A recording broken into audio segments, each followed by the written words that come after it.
ఓం నమో మాతా mother దేరసాయ నమః.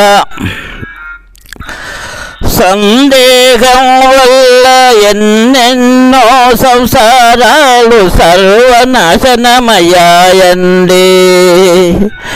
అనుమానం పెనుభూతం, అనుమానం వల్ల ఎన్నెన్నో కుటుంబాలు కుప్పకూలిపోయాయండి. 14 ఏళ్ళు రావణుని లంకలోన ఉన్న సీతమ్మ తల్లికి రామయ్య తండ్రి అగ్ని పరీక్షనే పెట్టాడండి. అది శ్రీరాముని సందేహం కాదండి. ప్రజల సందేహం తీర్చ రాజధర్మమౌనండి.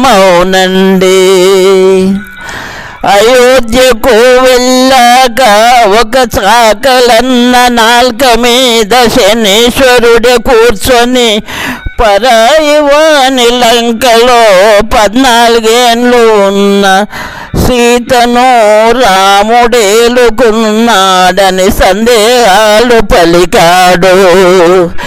ప్రజల సందేహాలు తీర్చడానికి శ్రీరాముడు నిండు చూలాలిని చూడకుండా సీతమ్మ తల్లిని మళ్ళీ అడవులకు పంపాడండి.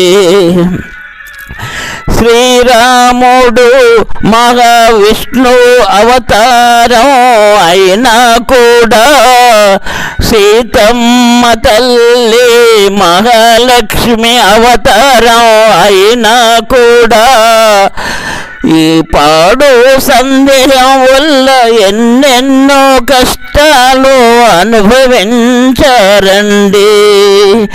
దేవతలని సందేహం వదిలిపెట్టలేదండి. మరి మనుషులెంత మాత్రమండి. అందుకే మనుషుల్లో సందేహం ఉండొద్దండి.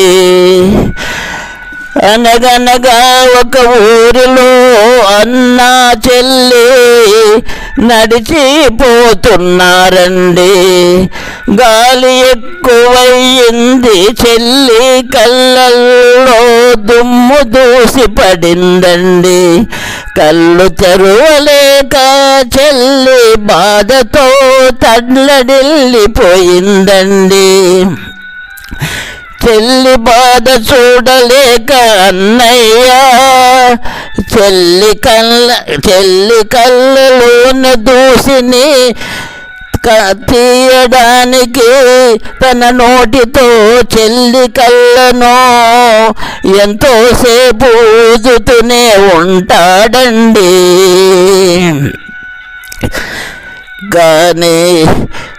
కానీ సందేవాళ్ళ కళ్ళకది ఆడమగ ఇద్దరు ముద్దు పెట్టుకున్నట్టు ఉన్నదండి. ఈ దృశ్యాన్ని చూసిన ప్రజలందరూ ఎన్నెన్నో విధాలుగా సందేహపడతారు.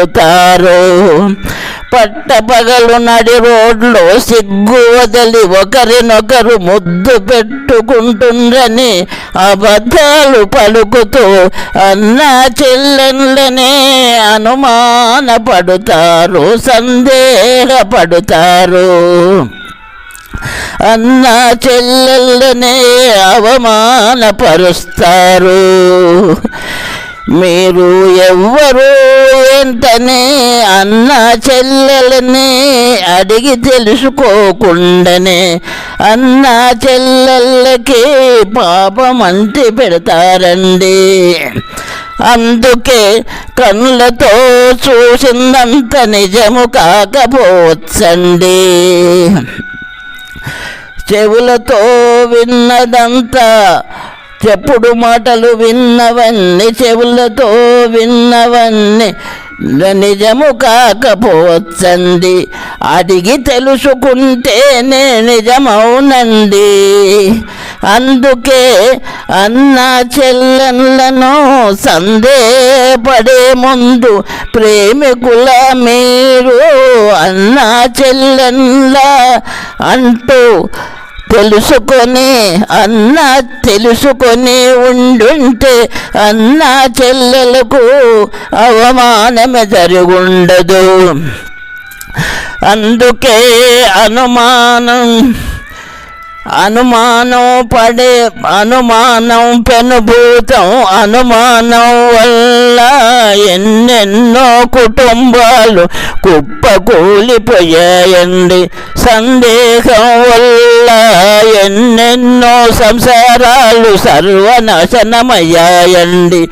అందుకే నిజం తెలుసుకోకుండా ఎవరినైనా మనము సందేహించవద్దండి. అది మహాపాపమండి. మహానుభావులారా, మీకు శుభమౌనుగాక. ఇక సెలవు.